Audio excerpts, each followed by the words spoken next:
Hello. Hello. Living with ME/CFS is no easy journey. I know because I've been there. But over time, we've discovered strategies that make a difference.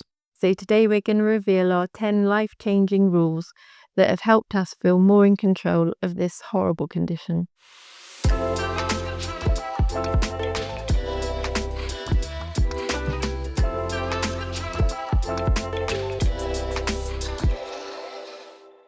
So here are our top 10 rules, and at the end, I'll share my fun fact.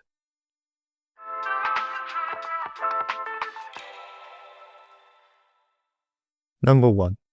Pacing is the most important skill to learn. Try to work out how to do things differently to protect your energy. Remember, this is a ruthless physical illness, and respecting your energy limits by prioritizing how you allocate your energy throughout the day is the only way to manage your illness. Trying to push on through your fatigue and keep on going will backfire. Remember that the consequences may not appear until days later, a condition known as post-exertional malaise, or PEM, which can take weeks, months, or sadly even years to recover fully from. One way to do this is by monitoring your heart rate variability to determine where your anaerobic threshold lies, and then keeping most of your activity well below that baseline. This is difficult to establish and much more difficult to achieve, especially if you have not been given the best advice before diagnosis and have been overdoing it up until now.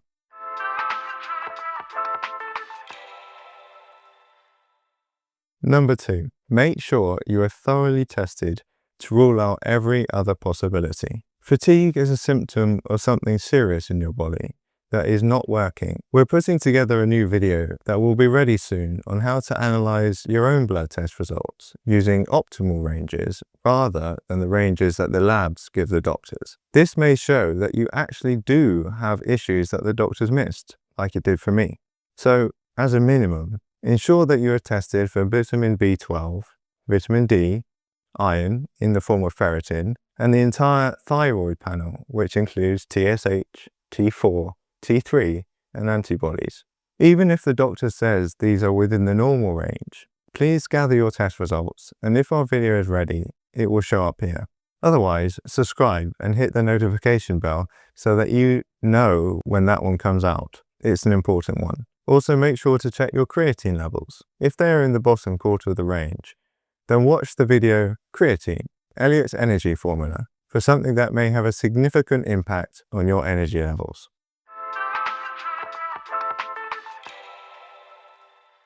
Point 3. ME/CFS is a real physical illness. It's essential to understand your illness and its fluctuating nature, and to listen to your body, paying attention to early signs of fatigue, such as pain or brain fog. Respond by resting and stopping your activity before your symptoms worsen. Plan for any activity that may cause post-exertional malaise and include recovery time in your schedule. You and your carers will need to advocate for yourself. You know yourself better than any health professional. You know that using your energy to see that professional for just a couple of minutes can lead to damage that can last for months or years that you will have to deal with, whereas the health professional may have no idea of the impact it will have on your life. On the other hand, it is paramount to maintain physical movement at the level you can. Don't give up on mobility unless you can genuinely no longer do so, as it can be a very long and challenging process to regain. Point 4. Eat a nutrient-rich diet to support your body, and remember to stay well hydrated by drinking enough water. We will delve into nutrition in later videos, but the essential things to bear in mind here are to, first of all, try hard to get 5 servings of fruits and vegetables a day, whether it's fresh, tinned, or even frozen. It's all fabulous for you. And the more variety and colors you can add, the better. And secondly, don't be afraid of fats, especially from nuts and seeds, and olive oil and oily fish. Your brain is mainly made of fat. It's eating sugary foods that are the biggest problem for your body to deal with. They mess up your blood sugar levels, which can have a significant bearing on your energy levels. So cut right down on sugary foods and drinks.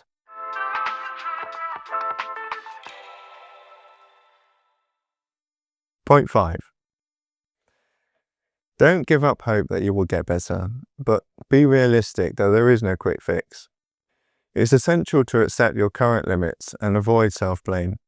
Adapt your lifestyle and environment to suit your needs and use any aids that will save your energy, such as a wheelchair.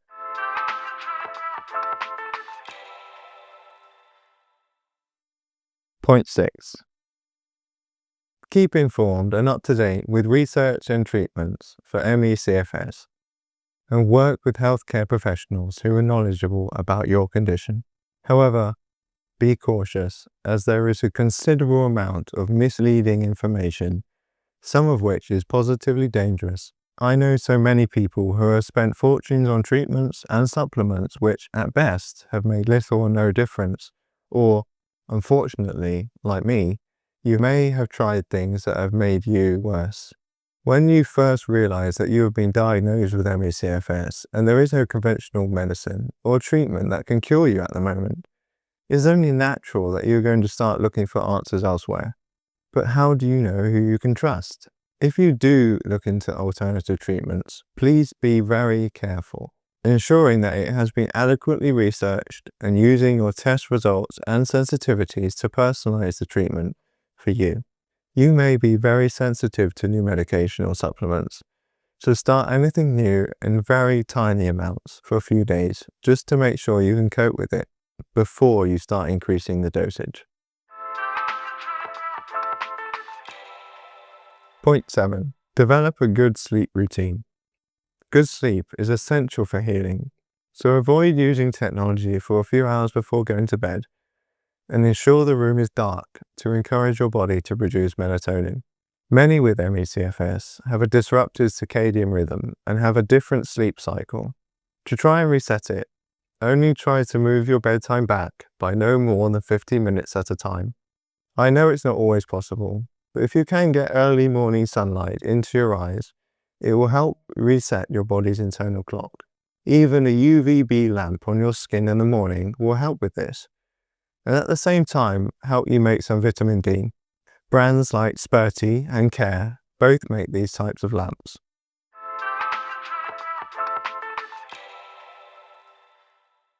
Point 8. Keep yourself as stress-free as possible, as all stress, whether mental, physical, or emotional, uses up your energy. Remember that brain activity can be just as tiring as physical exercise. Practice relaxation techniques, such as mindfulness and gentle breathing exercises, and seek emotional support if challenges arise. Point 9. Stay connected with your friends, family, and ME/CFS communities, even in tiny, manageable ways. I know how hard it is, especially if you are very severe and any stimulation is painful. For a long time, my friends would say they felt powerless to help, but they would love to do something.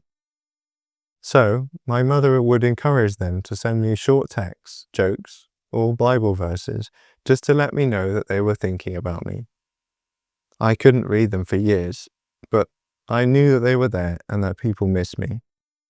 If you can use a phone just for a short time, there are online Facebook groups, for example, but do choose your groups wisely. Some are not at all supportive.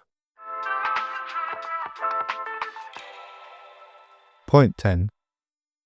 Celebrate small victories and focus on activities that bring you joy within your energy limits.